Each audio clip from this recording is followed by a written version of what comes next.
Hello students, today we will be discussing about P53 genes. ठीक है बेटा, हमारी बॉडी में ना दो टाइप के जीन्स ऑलरेडी प्रेजेंट होते हैं। एक वो जीन्स होते हैं जिनका काम होता है ट्यूमर को रोकना, कि हमारी कोई नॉर्मल सेल ट्यूमर सेल में ना कन्वर्ट हो जाए। और दूसरे टाइप के जीन्स ऐसे होते हैं बेटा, अगर गलती से वो किसी कार्सिनोजन की एक्सपोजर में आ जाए तो वो एक्टिवेट हो जाते हैं और वो कैंसर कोज करने लग जाते हैं। ठीक है, सबसे फर्स्ट कैटेगरी आज हम पढ़ेंगे बेटा, जो हमारे जीनोम में स्टेबिलिटी लाते हैं और जो हमें कैंसर नहीं होने देते। ठीक है, ये होते हैं बेटा P53 जीन्स। इनको हम ट्यूमर सप्रेसर जीन्स भी बोलते हैं। देखो, इसके नाम से ही पता चल रहा है बेटा, ट्यूमर सप्रेसर यानी ट्यूमर को रोकता है, इसीलिए हम इसको बोलते हैं ट्यूमर सप्रेसर जीन। ठीक है, बेसिकली ये ऐसे जीन्स हैं हमारी बॉडी में जो जो हमारे डीएनए में, हमारे जीनोम में इतनी स्टेबिलिटी ला रहे हैं कि हमें कैंसर ना हो जाए।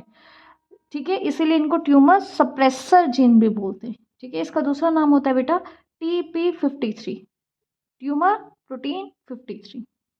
कभी भी इन जीन्स का लॉस ऑफ फंक्शन हो जाए, इसकी वजह से कैंसर हो जाता है। यानी ये किसी वजह से इनएक्टिवेट हो जाए, या फिर ये नॉन फंक्शनल हो जाए, या फिर इससे प्रोटीन्स कम बनने लग जाएं, तो इसका फंक्शन लॉस हो गया, इसकी वजह से कैंसर हो सकता है। इस जीन को हम गार्डियन ऑफ द जीनोम भी बोलते हैं।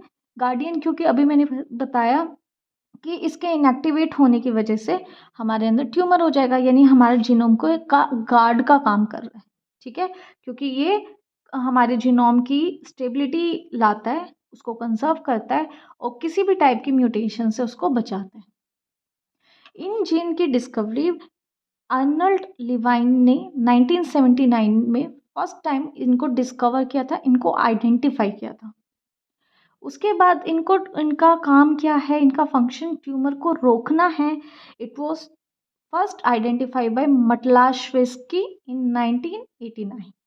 ठीक है, इसको सबसे पहले ढूंढा, आइडेंटिफाई करा था आर्नल्ड ने, और इसका tumour suppressor character first time study करा था मेटलाश्वेस्की 1989। ठीक है, अब हम करेंगे इसके करेक्टरिस्टिक्स ऑफ P53 जीन, कि इसके क्या क्या करेक्टर्स होते हैं। ठीक है, सबसे फर्स्ट है बेटा, ये अगर हम ह्यूमन P53 जीन की बात करें, ये 17th क्रोमोसोम के ऊपर प्रेजेंट होता है। ठीक है, 17th क्रोमोसोम की शॉर्ट टर्म को हम P से डिनोट करते हैं ना, उसके बाद 13.1 लोकस पर। इसका मोलिकुलर वेट 53 किलो डाल्टन्स होता है, इसीलिए ही हम इसको P53 इसीलिए बोल रहे हैं क्योंकि इसका मोलिकुलर वेट 53 किलो डाल्टन्स है।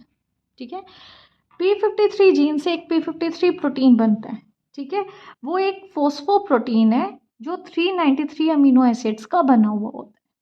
ठीक है, इस जीन से एक प्रोटीन बना। प्रोटीन किससे बने होते हैं बेटा? अमीनो एसिड से ही ना। वो amino acid actually 393 amino acid की एक सीक्वेंस है। ठीक है, उसके बाद बेटा इसके 4 डोमेन्स होते हैं। इसके 4 डोमेन्स होते हैं। सबसे फर्स्ट डोमेन होता है ट्रांसक्रिप्शन फैक्टर को एक्टिवेट करने वाला। ठीक है, फर्स्ट डोमेन है, इसका काम होता है ये ट्रांसक्रिप्शन फैक्टर को एक्टिवेट करता है। ठीक है, उसके बाद आता है बेटा कोर प्रोटीन। इसका काम होता है कि एक स्पेसिफिक सीक्वेंस को रिकॉग्नाइज करता है कि कहाँ डीएनए डैमेज है, और उसको रिपेयर करने में आगे हेल्प करेगा। यानी जहाँ पे डीएनए डैमेज है ना, जिस सीक्वेंस में, उसको ये आइडेंटिफाई करने का काम करता है। ठीक है, उसके बाद आता है बेटा नेक्स्ट डोमेन। इसका काम होता है टेट्रामराइजेशन का। यानी ये किसी भी जो आपका P53 प्रोटीन है ना बेटा, इसका टेट्रामर बनता है और उसी के बाद ही वो डीएनए रिपेयर का काम करता है। ठीक है, तो जो ये P53 का जो ये टेट्रामर बनता है ना बेटा, it is made by this domain. उसके बाद फोर्थ डोमेन आता है बेटा, जो डीएनए डैमेज को रिकॉग्नाइज करता है।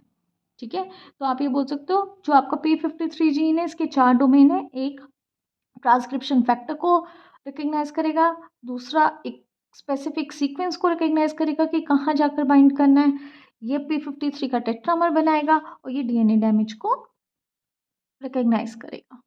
ठीक है, अब हम P53 जीन की रेगुलेशन के ऊपर आए बेटा, तो इसकी रेगुलेशन नॉर्मल सेल में कैसे होती है और कैंसर सेल में कैसे होती है, हम 1 बाय 1 पढ़ेंगे। ठीक है, नॉर्मल सेल में रेगुलेशन का मतलब है ये कैसे काम करता है।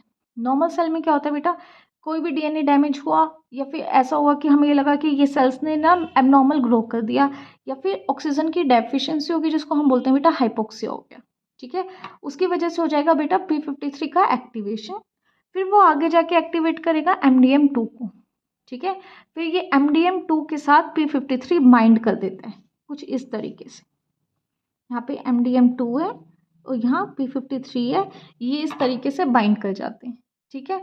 लेकिन MDM2 क्या करता है, जैसे ही इसका एक्सप्रेशन हो जाता है ये p53 के एक्सप्रेशन को कम कर देता है बाय यूबिक्विटिन सिस्टम, ठीक है, ये इसकी डिग्रेडेशन कर देता है जिसकी वजह से p53 बहुत लो कंसंट्रेशन में प्रेजेंट होता है, ठीक है। और ये p53 जैसे ही एक्टिवेट होता है ना बेटा, इसका काम होता है या तो ग्रोथ का अरेस्ट कराना, ठीक है, या तो डैमेज कराना, उसके बाद डैमेज को रिपेयर कराने की कोशिश करना।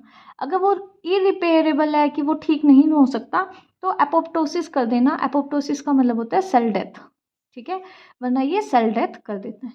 एक बार मैं दोबारा रिपीट कर रही हूँ, इसमें क्या होता है, नॉर्मल सेल है, डीएनए डैमेज वगैरह हुआ, फटाफट रिकग्नाइज हो गया जिसकी वजह से p53 एक्टिवेट हुआ, उसने MDM2 को एक्टिवेट किया और उसके साथ जाके बाइंड कर दिया, ठीक है।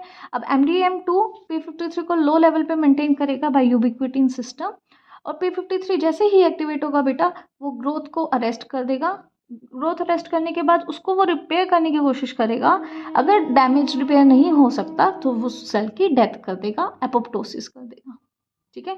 लेकिन कैंसर सेल, अब ये थी बेटा नॉर्मल सेल में इसका एक्सप्रेशन। अगर कैंसर सेल है कि उस सेल में कैंसर है तो उसमें क्या होता है बेटा, डीएनए डैमेज हुआ, हाइपोक्सिया या एबनॉर्मल ग्रोथ ऑफ सेल्स हो रहा है, उसकी वजह से एक्टिवेट होता है बेटा ATM काइनेस। काइनेस का काम होता है बेटा कहीं पे भी फॉस्फेट ग्रुप को अटैच करना। कहीं पे भी आप किसी भी झिंगे काइनेस देखते हो ना, इसका मतलब है वहाँ फॉस्फेट अटैच होगा, ठीक है। तो ये क्या करता है बेटा, p53 को फॉस्फोराइलेट्स कर देता है 3 साइट्स पे। 3 में से एक्चुअली किसी भी साइट पे कर सकता है, लेकिन फॉस्फोराइलेशन के लिए 3 साइट्स होती हैं, या तो सीरीन 15, थ्रियोनिन 18 या सीरीन 20, ठीक है। सीरीन की 15 या 20वीं साइट और थ्रियोनिन जो 18th नंबर पे प्रेजेंट है, इनमें से तीनों में से किसी भी एक पोजीशन को ये फॉस्फोराइलेट कर देगा, जिसकी वजह से p53 MDM2 से अलग हो जाएगा। उन दोनों की, जो अभी मैंने बताया था कि नॉर्मल सेल में ये दो ऐसे प्रेजेंट होते हैं, अब इनकी जो ये बाइंडिंग है ये हट जाएगी, डिसरप्ट हो जाएगी, जिसकी वजह से p53 का लेवल इंक्रीज हो जाएगा। अगर p53 का इंक्रीज होगा तो वो MDM2 का भी लेवल इंक्रीज करेगा, है ना। अब MDM2 और p53 का लेवल जैसे ही इंक्रीज होता है, p53 एक्टिवेट होकर ग्रोथ अरेस्ट और एपोप्टोसिस या डीएनए रिपेयर कराएगा, ठीक है। और इस वजह से वो कैंसरस सेल में ट्यूमर होने से रुक जाता है, वो एज अ ट्यूमर सप्रेसर का काम कर रहा है, ठीक है। जैसे यानी हम ये बोल सकते हैं p53 का लेवल कैंसरस सेल में ज़्यादा होता है क्योंकि उसको ज़्यादा काम करना है, और ज़्यादा काम करके फटाफट उसको डीएनए डैमेज को ठीक करना है, ठीक है। अब हम इसके फंक्शंस की बात करें बेटा कि p53 के क्या फंक्शंस होते हैं, ठीक है। इसके बेसिकली 3 फंक्शंस होते हैं। सबसे फर्स्ट होता है बेटा ग्रोथ अरेस्ट, ठीक है। ग्रोथ अरेस्ट का मतलब होता है कि डीएनए को अब फर्दर वो वाला जो फॉल्टी डीएनए वो आपका रेप्लिकेट ना करे, है ना। आपकी सेल साइकिल है, ये आपका एम फेज होता है और इंटरफेस होता है ना। इंटरफेस को हम 3 स्टेजेस में डिवाइड करते हैं, G1, S और G2। G1 से S में जाने के लिए CDC2 चाहिए होता है, सेम वे G2 को M में जाने के लिए CDC2 चाहिए होता है, ठीक है। तो यानी अब हमारा क्या होता है बेटा, ग्रोथ को हमें अरेस्ट करना है, यानी p53 आएगा, p53 p21 को एक्टिवेट करेगा, ठीक है। p21 का काम होता है इसको इनहिबिट करना CDC2 के फंक्शन को, ठीक है, जिसकी वजह से ये इनहिबिट हो जाएगा तो अब ये सेल G1 से S में नहीं जा पाएगी और G2 से M फेस में नहीं जा पाएगी और ग्रोथ का अरेस्ट हो जाएगा, ठीक है। दूसरा है बेटा एपोप्टोसिस कराना, यानी सेल डेथ कराना। सेल डेथ कराने के लिए ना एक कॉम्प्लेक्स बनाना पड़ता है जिसको हम बोलते हैं बेटा एपोप्टोसोम, ठीक है। ये 3 चीज़ों का बना होता है, कैस्पेस 9, साइटोक्रोम C, FF1, ठीक है। p53 क्या करता है, बैक्स के एक्सप्रेशन को कराता है, Bax in turn cytochrome C के एक्सप्रेशन को कराएगा। सेम वे p53 FF1 के एक्सप्रेशन को इंक्रीज करता है, जिसकी वजह से एपोप्टोसोम ज़्यादा बनेंगे, यानी ज़्यादा सेल डेथ करवा पाएगा और हमारा डीएनए वहाँ से जो फॉल्टी डीएनए वो एलिमिनेट हो जाएगा।